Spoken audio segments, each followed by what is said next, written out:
আসসালামু আলাইকুম। পাওয়ার প্রেজেন্টস ক্রিক টকে সকলকে আমন্ত্রণ। চ্যাম্পিয়ন্স ট্রফিতে বাংলাদেশ তাদের ক্যাম্পেইনটা শুরু করছে দুবাই ইন্টারন্যাশনাল ক্রিকেট স্টেডিয়ামে ইন্ডিয়ার সঙ্গে ক্যাম্পেইনটা দিয়ে, এবং এই ম্যাচটাতে বাংলাদেশের জয়ের একটা সমূহ সম্ভাবনা আমি ব্যক্তিগতভাবে দেখতে পাই।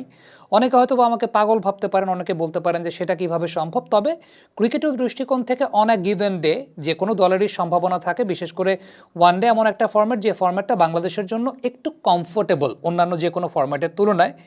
আমি বলবো যে বাংলাদেশের এই ওয়ানডে লাইন আপটার ব্যাটিং লাইন আপটা বেশ স্ট্রং। বাংলাদেশের সমস্যার জায়গাটা আসলে বোলিং কম্বিনেশনের জায়গাটা, কারণ আমরা যেমনটা দেখেছি বাংলাদেশ যখন 8 ব্যাটার নিয়ে খেলে এবং বর্তমান সময় যেহেতু সাকিব আল হাসানের অপশনটা থাকে না, সেই জায়গাটায় বাংলাদেশ তাদের ষষ্ঠ বোলিং অপশনে একটা অনেক বড় ভ্যাকুয়ামে ভোগে। বিশেষ করে মেহেদী হাসান মিরাজকে সাম্প্রতিক সময়ে সাদা বলের ক্রিকেটে আমরা ওইভাবে অ্যাজ আ বোলার পারফর্ম করতে দেখি নাই যেহেতু, সুতরাং ওই প্রবলেমটা আসলে ওয়ানডে ফরম্যাটটাতে একটা বড় প্রবলেম হয়ে দাঁড়ায় বাংলাদেশের জন্য। তবে ইন্ডিয়ার সঙ্গে যে ম্যাচটা দুবাই ইন্টারন্যাশনাল ক্রিকেট স্টেডিয়ামে বাংলাদেশ খেলছে, কন্ডিশন ওয়াইজ বাংলাদেশের বোলিং লাইন আপের জন্য এটা একটা কমফোর্টেবল কন্ডিশন হতে যাচ্ছে, এবং এই কারণেই ইন্ডিয়ার সঙ্গে ম্যাচটা আমি মনে করি বাংলাদেশের জয়লাভ করার জন্য একটা ইভেন চান্স থাকবে। কেন? আমরা যদি একটু পরিসংখ্যানের পাতাটা খেয়াল করে দেখি, তাহলে দুবাই ইন্টারন্যাশনাল ক্রিকেট স্টেডিয়ামের সবচাইতে সমৃদ্ধশালী ইকোনমি রেটটা লেফট আর্ম অর্থোডক্স স্পিনারদের, এবং লেফট আর্ম অর্থোডক্স স্পিনার বলতে নাসুম আহমেদ আমাদের দলে আছেন। আনফর্চুনেটলি নাসুম আহমেদ ছাড়া আমাদের লেফট আর্ম অর্থোডক্স স্পিনারের ওই জায়গাটায় কেউ নাই। তবে বাংলাদেশের উইকেট যেটা সাদা বলের ক্রিকেটে বা ওয়ানডে ক্রিকেটে, সেটা হচ্ছে মেহেদী হাসান মিরাজের বোলিং। দুবাই ইন্টারন্যাশনাল ক্রিকেট স্টেডিয়ামের কন্ডিশনটা মেহেদী হাসান মিরাজকে অনেক বেশি মাত্রায় সহযোগিতা করবে। আপনি যদি খেয়াল করে দেখেন যে রাইট আর্ম অর্থোডক্স স্পিনার যারা আছেন বা right arm off break bowler যারা আছেন, তাদের ইকোনমি রেটটা কিন্তু 4.3-এরও কম, এবং অ্যাভারেজটা প্রতি 27 রানে তারা একটা করে উইকেট নিয়ে থাকেন। সো তাদের এই জায়গাটায় খুব টাইট বোলিং করার একটা রেকর্ড আছে। লাস্ট যে ম্যাচটা এই মাঠটাতে হয়েছে, সেখানেও কিন্তু একজন অফ স্পিনার তিনি 3টা উইকেট নিয়ে তার দলের পক্ষে সর্বোচ্চ উইকেট সংগ্রাহক ছিলেন। সো এই কন্ডিশনটা স্পিনারদের জন্য বা অফ ব্রেক বোলারদের জন্য, লেফট আর্ম অর্থোডক্স স্পিনারদের জন্য সুইটেবল, অপেক্ষাকৃত সুইটেবল অন্য যে কোনো কন্ডিশনের চাইতে। এবং বাংলাদেশের যে উইক লিঙ্কটা আছে, বাংলাদেশের উইক লিঙ্কটা আমি মনে করি এই টুর্নামেন্টে সেটা হচ্ছে বাংলাদেশের স্পিনাররা।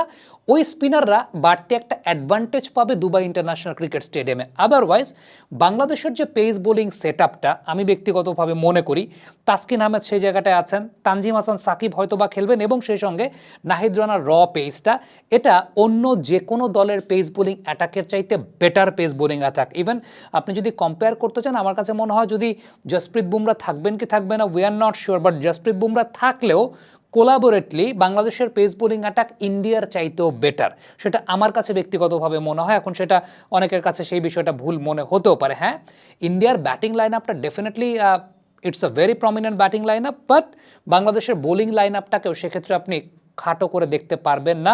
আমার কাছে ব্যক্তিগতভাবে মনে হয় যে ইন্ডিয়ার ব্যাটিং লাইন আপে আপনি যদি ডেঞ্জারাস ব্যাটার ওয়ানডে ফরম্যাটের ক্ষেত্রে চিন্তা করেন, ডেফিনেটলি রোহিত শর্মা, শুভমান গিল, বিরাট কোহলি, এই তিনজনের ব্যাটিংয়ের ওই স্তম্ভের জায়গাটা ঘুরিয়ে দেওয়াটা সবচেয়ে ইম্পর্টেন্ট, বা ইনিশিয়াল ব্রেক থ্রুটা খুব ইম্পর্টেন্ট। এবং তাসকিন আহমেদের কথা বলি কিংবা তানজিম হাসান সাকিব বলি, এক্ষেত্রে নাহিদ রানা হয়তো বা ফার্স্ট চেঞ্জে আসবেন ওয়ানডে ক্রিকেটে, বাট তাসকিন এবং তানজিম সাকিব, বিশেষ করে তানজিম সাকিবকে এক্ষেত্রে আমার কাছে মনে হয় যে ইন্ডিয়ার টপ অর্ডারের এগেনস্টে একটা অনেক বড় থ্রেট কিন্তু তিনি হতে পারেন। ইন্ডিয়ার সঙ্গে আমার মনে হয় না যে সেই জায়গাটাতে মোস্তাফিজুর রহমানের অপশনে যাবে কিনা, আই এম নট শিওর। হতে পারে উইকেট কন্ডিশনটা যদি ফেভার করে, উইকেট কন্ডিশনটা যদি এরকম থাকে যে ঠিক আছে মোস্তাফিজের জন্য ফেভারেবল, সেক্ষেত্রে এমনও হতে পারে লেফট আর্ম অর্থোডক্স স্পিনার বসিয়ে মোস্তাফিজুর রহমানের অপশনটা হয়তো বা ক্যারি করতে পারে, কারণ একটু স্টিকি কন্ডিশনে মোস্তাফিজের পেসটাও কিন্তু স্পিনের মতো করে কাজ করে। সো বাংলাদেশের আমার কাছে মনে হয় যে বোলিং কম্বিনেশনে পেস বোলিংয়ের একটা স্ট্রেংথের জায়গা আছে, অনেক বড় স্ট্রেংথের জায়গা, যেটা অন্যান্য যে কোনো টিমের চাইতে স্ট্রং। স্পিনের জায়গাটা সবচেয়ে উইকেট, স্পিনের জায়গাটা যেটা উইকেট, সেটা দুবাইয়ের কন্ডিশনটাতে একটু বেটার ফেভারেবল কন্ডিশন বাংলাদেশের জন্য হতে পারে। আমরা পাওয়ার জেনারেশন,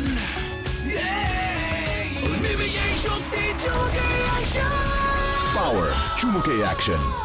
আদারওয়াইজ আপনি যদি বাংলাদেশের ব্যাটিং সেট আপটা চিন্তা করে দেখেন, আমার কাছে ব্যাটিং সেট আপটা খারাপ মনে হয় না কোনো অংশে। I am not sure Soumya Sarkar তিনি কতটুকু ফিট থাকবেন বা কতটুকু খেলতে পারবেন। এই বছরটাতে যতটুকু সুযোগ পেয়েছেন, রান তোলার কাজটা খুব ভালো মতো করেছেন।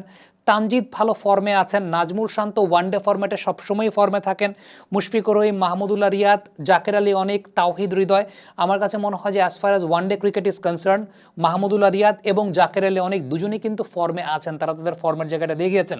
মাহমুদুল্লাহ রিয়াদ তার লাস্ট 4 ইনিংসে তার 50-র সংখ্যাটাই সবচেয়ে বেশি। সো আমার কাছে এই পার্টিকুলার টুর্নামেন্টটাতে ব্যাটিংটা খুব বেশি প্রবলেমেটিক মনে হয় না।